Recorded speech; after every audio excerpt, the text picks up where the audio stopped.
Hello everyone, in today's video I'm going to show you my Stoneblade Samurai build. This is a Dexterity build that focuses on the Stoneblade weapon skill and the Great Katana.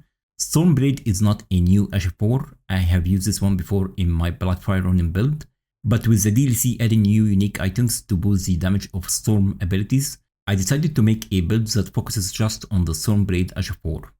The most powerful thing about Stoneblade is that it works extremely well whether you are using it from range or at point blank.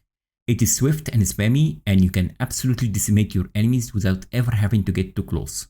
Also, you can easily bully your enemies from range. The most optimal way to play this build is to get close enough to your target while using Stoneblade. This way, both the projectile and the weapon itself will connect with your target, resulting in even more damage. The only downside is that Stoneblade does not grant you additional hyper armor, so you are vulnerable to interruptions, but since it has fast recovery speed, you can quickly roll away after using it to avoid getting hit. The strongest thing about Stoneblade is that it has fast attack speed regardless of what type of weapon you are using.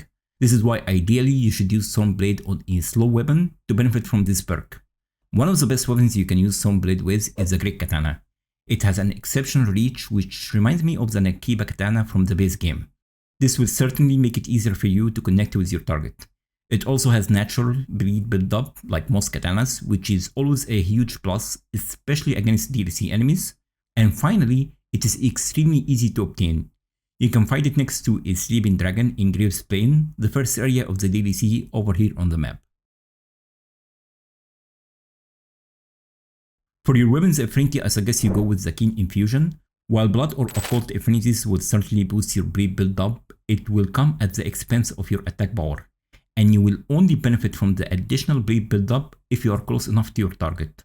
On the other hand, Keen Infusion will give you better attack power, whether you are attacking from range or point blank. It will also enable you to apply weapon buffs like Blood Flame Blade that significantly boost your bleed build-up if you decide to get close enough to your target. For the talismans, there are two mandatory talismans you should use for this build. First is the Shard of Alexander to increase Stoneblade damage by 15%. This is no-brainer since most of our damage will depend on how hard you hit with Stoneblade. The second one is the Engraved Divine Beast. This is a new talisman that increases the potency of storms like Stoneblade by 10%. As for the other two talismans, I strongly recommend the new two-headed turtle talisman. Stoneblade does not cost a lot of FP, but it will easily deplete your stamina as you spam it. The turtle talisman will greatly boost your stamina recovery speed, so you won't have to worry about spamming Stoneblade. As for the last slot, I believe the Dragon Crest Great Shield talisman is perfect to reduce all physical damage taken by 20%.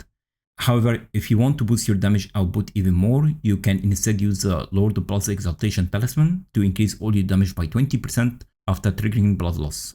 For the Flask of Founder's Physic, you should use the Green Press Crystal tier to further increase your stamina regeneration.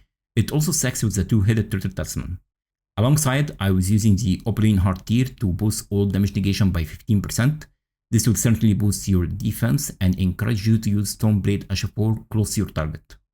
If you want to squeeze more damage, you can always use the Bloodsucking Crack tier. This will increase all your damage down by 20%, but will drain 1% of your maximum HP at 60 vigor. For the armor, we are using the Divine Beast Helm to increase the damage of Stoneblade, and it also increases both Dexterity and Strength by +3 each. However, it reduces your Crimson Flask healing and FP by a little bit.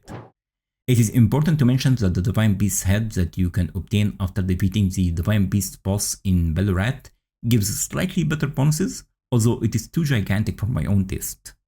For the rest of the armor, you can use the Divine Beast armor, or you can use the Rakshasa armor set to increase all your damage done by 2% per beast. My starter class here is the Samurai. At 150 I have 55 vigor. This is ideal for most Elden Ring content. You can take it up to 60, but don't waste your points beyond that. You should also use Morgoth's Great Rune to increase your maximum HP by 25%. 16 mines should be quite enough since Stoneblade does not cost a lot of FP. However, if you feel like you need more, you can always deduct a few points from Dexterity and you won't notice much difference.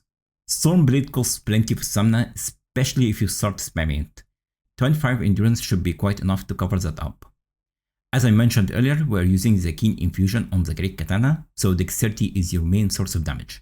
Don't forget that the Divine Beast Helm adds +3 to both Strength and Dexterity. 25 phase to be able to use Golden Vow to increase both damage done and damage taken. You can also use Flame granting strength to further increase your physical damage done. However, I was frequently using the Sacred Bloody Flesh, which increases both attack power and the Arcane attribute. This bonus becomes even stronger after you trigger Blood Loss. Keep in mind that the effect from Flame granting strength and Sacred Bloody Flesh do not stack. Stormblade is easily obtainable from the beginning of the game, and if you're about to embark on a new game, I strongly recommend that you check out my Bloodfire Ronin build to create the most formidable samurai in Elden Ring. I hope you found this guide helpful. If you have any questions about this guide or Elden Ring, please let me know. Thanks for watching and have a great day.